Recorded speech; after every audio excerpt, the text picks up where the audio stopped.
ሰላም ጤና ይስጥልኝ የዶክተር ዮናስ ቤተሰቦች እንደምን አላችሁ? ዛሬም እንደተለመደው በአንድ ጠቃሚና አስተማሪ ሀሳብ ተገናኘን። በዛሬ ፕሮግራሜ የሙዝ ልጣጭ ጠቀሜታን ነው የምነግራችሁ። ዛሬ ይሄን ሀሳብ ማንሳት የወደድኩት ብዙ ጊዜ ማስተውለው ነገር ምንድነው? ሙዝ ብዙ ሰዎች ተመግባችሁ የሙዝ ልጣጩን ትጥላላችሁ። የሙዝ ልጣጭ በጣም በርካታ ጥቅም አለው። በተለይ ዛሬ በዋናነት የማተኩረው ለቆዳ የሚሰጠውን ጠቀሜታ ነው። በሙዝ ልጣጭ ላይ ያሉ በጣም ከፍተኛ ሌክቲን፣ ዚንክ፣ ቫይታሚኖች፣ የተለያዩ ይዘቶች አሉ። እነዚህ ነገሮች ከቆዳ ችግሮች ጋር ተያይዘው በቆዳ ላይ ካሉ እንደነ ቡግር፣ ሽፍታ፣ የተለያዩ ጥቋቁር ነጠብጣብ ሊሆን ይችላል፣ ለቆዳ መበለዝ ሊሆን ይችላል። እንደዚሁም ደግሞ በአጠቃላይ ከቆዳ ውበት ጋር ተያይዞ በጣም በርካታ ጥቅም አለው። ስለዚህ ዛሬ የሙዝ ልጣጭ ጠቀሜታው ምንድነው? እንዴት መጠቀም አለብን? መቼ መጠቀም አለብን? የሚሉትን ነገሮች ሁሉ ማወቅ ያለባችሁን መሰረታዊ ሀሳብ በዚህ ቪዲዮ ነግራችኋለሁ። አብራችሁን ቆዩ። ዶክተር ዮናስ ነኝ። ለቻናሌ አዲስ ከሆናችሁ ሰብስክራይብ አድርጋችሁ ቤተሰብ ሁኑ። ይሄን መረጃም ደግሞ ላይክ፣ ሼር አድርጋችሁ ብዙዎች ጋር እንዲደርስና እንዲማሩበት እንድታደርጉ በክብር እየጠየቅኩ በቀጥታ ወደ ሀሳባችን እንግባ። በመጀመሪያ እንግዲህ የሙዝ ልጣጭ አንደኛው ትልቁ ጥቅም ብጉር ለሚያስቸግራችሁ ሰዎች ነው። በተለይ በቆዳችሁ ላይ ቡግር በተደጋጋሚ እየመጣ የሚያስቸግራችሁ ሰዎች የሙዝ ልጣጭን ተጠቅማችሁ ቡግርን ከቆዳችሁ ላይ ማስወገድ ትችላላችሁ። ምክንያቱም በዚህ በሙዝ ልጣጭ ውስጥ ሌክቲን እና ዚንክ ይገኛል። በተለይ እነዚህ ሁለት ነገሮች የጸረ ባክቴሪያ ባህሪ አላቸው። በተለይ ሌክቲን የጸረ ባክቴሪያ ባህሪነቱ በጣም ከፍተኛ ነው። ይሄ ደግሞ ከቆዳ ላይ ቡግር አንደኛ ነገር ሲጀመር ለቡግር እንዳትጋለጡ ይረዳል። እንደገና ደግሞ ቡግር ካለባችሁ ቡግሩ እንዳይስፋፋ ያደርጋል። ከዛ ደግሞ ቡግሩ እየጠፋ እንዲሄድ ያደርጋል። ይሄ ቡግር በቆዳችሁ ላይ የሚያስቸግራችሁ ሰዎች የሙዝ ልጣጭን ተጠቅማችሁ በጤናማ መንገድ ከቆዳችሁ ላይ ቡግርን ማስወገድ አለባችሁ። ታዲያ ለቡግር እንዴት አድርጋችሁ መገልገል አለባችሁ? ይሄ የሙዝ ልጣጩን የውስጡ ነጩን ክፍል ነው የምትጠቀሙት። ልጣችሁ የሙዙን የስረኛውን ክፍል ቀስ እያደረጋችሁ ቡግር ያለበት የቆዳ ክፍላችሁ ላይ ማሸት ነው። ይሄ ነጩ የዚህ የሙዝ ልጣጩ የውስጠኛው ክፍል ቡኒ እስኪሆን ድረስ ቀስ እያደረጋችሁ ማሸት አለባችሁ። ከዛ በኋላ ቢያንስ ከ5 እስከ 10 ደቂቃ ቆይታችሁ መታጠብ ነው። መጀመሪያ ቡኒ እስኪሆን ድረስ ቀስ እያደረጋችሁ ለምሳሌ ፊታችሁ ላይ ከሆነ ቡግር ያስቸግራችሁ ፊታችሁን ቀስ አድርጋችሁ ታሹታላችሁ ቡኒ እስኪሆን ድረስ። ከዛ በኋላ ከ5 እስከ 10 ደቂቃ ታቆዩትና በቀዝቃዛ ውሃ ትታጠባላችሁ ማለት ነው። ይሄንን በቀን 2ቴም 3ቴም ማድረግ ትችላላችሁ። ቢያንስ ለ7 ቀን ሳታቋርጡ መጠቀም አለባችሁ። አሁን ጠዋትና ማታ አሁን በቀን 2ቴ ለ7 ቀን ብታደርጉት ከዛ ከ7 ቀን በኋላ በጣም በከፍተኛ ሁኔታ ቡግር ከቆዳችሁ ላይ ቀንሶ ታያላችሁ ማለት ነው። ስለዚህ አንደኛ ከዚህ ከቡግር ጋር ተያይዞ መጠቀም ትችላላችሁ። ሌላኛው ደግሞ በአጠቃላይ ይሄ የቆዳ ቅባት ወዝ ጋር ተያይዞ አንደኛ ነገር በጣም ፍክት አለ የሚያምር ቆዳ እንዲኖራችሁ ያደርግላችኋል። ይሄ በተለይ ፊታችሁ አሁን ድርቅ እያለ እየገረጣ ነጭ የሆነ እየተላላጠ እንደዚህ ከድርቀት ጋር ተያይዞ የሚያስቸግራችሁ ሰዎች የፊታችሁን ወዝ ልስላሴና ፍክት ያለ ቆዳ እንዲኖራችሁ ለማድረግ መጠቀም ትችላላችሁ። ለዚህ ግልጋሎት እንዴት ነው መጠቀም ያለባችሁ? በመጀመሪያ ፊታችሁን ሽታ በሌለው ሳሙና መታጠብ አለባችሁ። ሽታ በሌለው ሳሙና ፊታችሁን ከታጠባችሁ በኋላ የሙዝ ልጣጩን ቆራርጣችሁ ቀስ እያደረጋችሁ ቆዳችሁን ማሸት ነው ማለት ነው። ቆዳችሁን ቢያንስ ከ10 እስከ 15 ደቂቃ ቀስ እያላችሁ ማሸት አለባችሁ። እንደነገርኳችሁ በውስጠኛው የሙዝ ልጣጩ በነጩ ክፍል ማለት ነው። እሱ ቡኒ እስኪሆን ድረስ ቀስ እያደረጋችሁ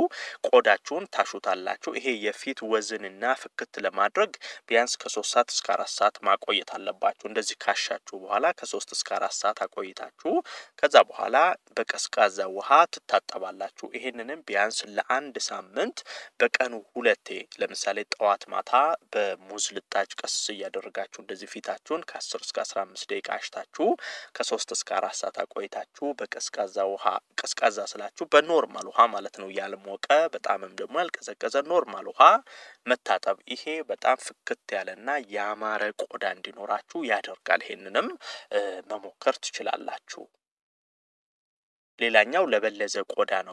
በተለይ ይሄ የቆዳ መጥቆር መበለዝ ይሄ ጥቋቁር ነጠብጣብ እንደዚህ አይነት በፊታችሁ ላይ ሊሆን ይችላል በቆዳችሁ ላይ የሚወጣ ከሆነ ይሄንን ለማጥፋት መጠቀም ትችላላችሁ። እንግዲህ በነገራችን ላይ ይሄ የቆዳ ላይ እንደዚህ የሚወጡ ጥቁረቶች ነጠብጣቦች በቆዳችሁ ላይ ከፍተኛ ሜላኒን ሲመረት የሚፈጠር ችግር ነው። ታዲያ የሙዝ ልጣጭ ትልቁ ጠቀሜታ ምንድነው? የዚህ የሜላኒን ምርት እየቀነሰ እንዲሄድ ያደርጋል። ፊታችሁ ላይ ጥቋቁር ነጠብጣቦች ይሄ መበለዝ እንዲህ አይነት ነገር እንዲፈጠር ያደረገው ሜላኒን እንዳይመረት በማድረግ ቀስ እያደረገ ይሄ እየጠፋ እንዲሄድ ያደርጋል። ስለዚህ ለዚህም ግልጋሎት መጠቀም ትችላላችሁ። ይሄ በተለይ የፊት መበለስ የቆዳ መበለስ ከሆነ ያስቸግራችሁ የሙዝ ልጣጩን ለጥፋችሁ በጨርቅ አስራችሁ አሳድሩት። ለምሳሌ ግንባር አካባቢ ሊሆን ይችላል፣ ጉንጫችሁ አካባቢ የተለያየ የቆዳ ክፍላችሁ ላይ ሊሆን ይችላል። የሙዝ ልጣጩን እዛ የጠቆረ የበለዘው ቦታ ላይ ተለጥፉትና በስስ ነገር አስራችሁት ማደር ነው። እዛው ላይ ተለጥፎ ማደር አለበት። ይሄ እንደዚህ ማታ አርጋችሁ ጠዋት ላይ መታጠብ ነው። ይሄንን ማታ ብታደርጉት የጠቆረ የበለዘው የቆዳችሁ ክፍል እየለቀቀ ወደ ተፈጥሯዊ ከለሩ እየሄደ እንዲሄድ ያደርጋል ማለት ነው። ሌላኛው በዚህ በፀሐይ ጨረር ለተጎዳ ቆዳ በተለይ በነገራችን ላይ ለዚህ የሚረዳው ቫይታሚን ኢ በውስጡ ስላለ ነው። አሁን የሙዝ ልጣጭ ቫይታሚን ኢ እናገኝበታለን። ቫይታሚን ኢ ደግሞ በተለይ ይሄ ስራችሁ ፀሐይ ላይ የሆነ ረጅም ሰዓት ፀሐይ ላይ የምታሳልፉ የፀሐይ ጨረር ቆዳችሁን በተደጋጋሚ የሚነካው በዛ የተነሳ ቆዳችሁ እየተጎዳ እየጠቆረ ሊሆን ይችላል። የተለያየ ችግር እያመጣባችሁ ከሄደ የሙዝ ልጣጭ ተጠቀሙ።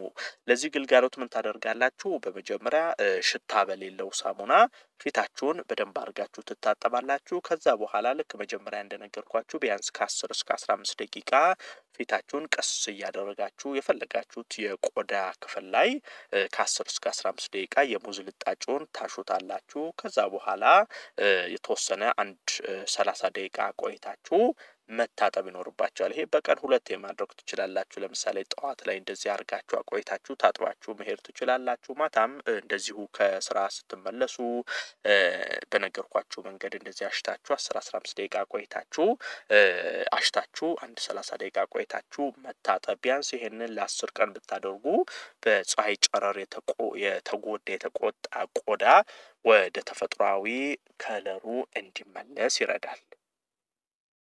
ሌላው የቆዳ መሸብሸብ በተለይ ከዚህ ከቆዳ መሸብሸብ ጋር ተያይዞ በዚህ በሙዝ ልጣጭ ውስጥ ቫይታሚን ሲ ነው የምናገኘው። ቫይታሚን ሲ የቆዳ መሸብሸብን በከፍተኛ ሁኔታ ይከላከላል። በነገራችን ላይ ለዚህ ለቆዳ መሸብሸብ እንዴት ትጠቀሙታላችሁ? የሙዝ ልጣጩን ትፍቁታላችሁ። በውስጥ በኩል ያለው ይሄ ነጩን የሙዝ ልጣጭ ክፍል ትፍቁትና ከእንቁላል አስኳል ጋር አንድ ላይ ትለውሱትና ትቀቡታላችሁ። ከዛ ለ5 ደቂቃ ቆይታችሁ መታጠብ ነው። ይሄን ቢያንስ በሳምንት 2 ቀን ካደረጋችሁት ይበቃል። የውስጠኛውን የሙዝ ልጣጭ ክፍል ቀስ አድርጋችሁ ፈቅፍቃችሁ ትልጡታላችሁ። ያንን አሽታችሁ ከእንቁላል አስኳል ጋር አዋህዳችሁ ፊታችሁን ትቀቡና 5 ደቂቃ ቆይታችሁ መታጠብ። ይሄ በሳምንት 2 ቀን እንደዚህ ብታደርጉ ፊታችሁ ቆዳችሁ እንዳይሸበሸብ ውጥር ያለ የለሰለሰ ቆዳ እንዲኖራችሁ ያደርጋል። በነገራችን ላይ ይሄ የእግር የተረከዝ መሰነጣጠቅ